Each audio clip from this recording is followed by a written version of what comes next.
அண்மையில இலங்கையில அறிமுகமான மைவேஸ் டாக்ஸி ஆப் கொழும்புல இப்பொழுது முழுமையா மக்கள் பாவனைக்கு வந்திருக்கிற இந்த டாக்ஸி ஆப் கொழும்புல மட்டும் இருக்காம இப்ப மைவேஸ் ஆப் வெளி மாவட்டங்களுக்கும் வர ஆரம்பித்திருக்காங்க. அந்த வகையில இப்பொழுது திருகோணமலைக்கு வர போறாங்க. இந்த மாதம் 18ஆம் தேதி நேரடியா பயனாளர்களையும் சாரதிகளையும் சந்திக்க போறாங்க. 18ஆம் தேதி திருகோணமலை பஸ் நிலையம் மரத்தடி சந்திக்கு வராங்க. 19ஆம் தேதி தபால் நிலைய வீதிக்கும் லிங்க நகருக்கும் வராங்க. 20ஆம் தேதி 3ஆம் கட்டை சந்தி அனுராதபுர சந்திக்கு வராங்க. 21ஆம் தேதி அலெக்ஸ் கார்டன் சந்திக்கும் 4ஆம் கட்டை சந்திக்கும் வராங்க.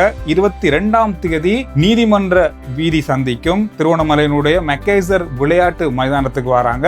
23ஆம் தேதி கிண்ணியா பஸ்தரிப்பு நிலையத்துக்கும் புகாரியடி சந்திக்கும் வர போறாங்க. அந்த காலகட்டத்துக்குள்ள மைவேஸ் ஆப்பை டவுன்லோட் பண்ணி பயணம் செய்கின்ற பயனாளர்களுக்கு முதல் பயணத்திற்கு 250 ரூபாய் விலைக்கழிவு தரப்போறாங்க. இந்த பயனாளர் மைவேஸ் ஆப்பை டவுன்லோட் பண்ணி 2 கிழமைக்குள்ள இந்த பயணத்தை மேற்கொள்ளும் போது இந்த சலுகையை பெற்றுக்கொள்ளக்கூடியதாக இருக்கும். அதே போல மைவேஸ் ஆப்பை பயன்படுத்த போற சாரதிகள், குறிப்பா taxi, auto, van, car, bike வைத்திருக்கிற சாரதிகள் இந்த மைவேஸ் ஆப்பை பயன்படுத்தி ஒன்போர்ட், அதாவது லைவ்ல இருந்து 2 கிழமைக்குள்ள உங்களுடைய பயனாளர்களை ஏற்றி செல்லும் அந்த பயண கட்டணம் 1000 ரூபாய்க்கு மேல இருந்தா போனஸாக உங்களுக்கு 1000 ரூபாயும் தர போறாங்க. அதோட சாரதிகளுக்கான சேவை கட்டணம், மேலதிகமான கட்டணங்கள் என்று எதுவுமே இல்லை. இந்த மாதிரி நிறைய சலுகைகளோட மைவேஸ் ஆப் திருகோணமலைக்கு வரப்போகுது. மேலதிகமான தகவல்களை அறிந்து கொள்ள இந்த இலக்கத்தோடு தொடர்பு கொள்ளுங்க.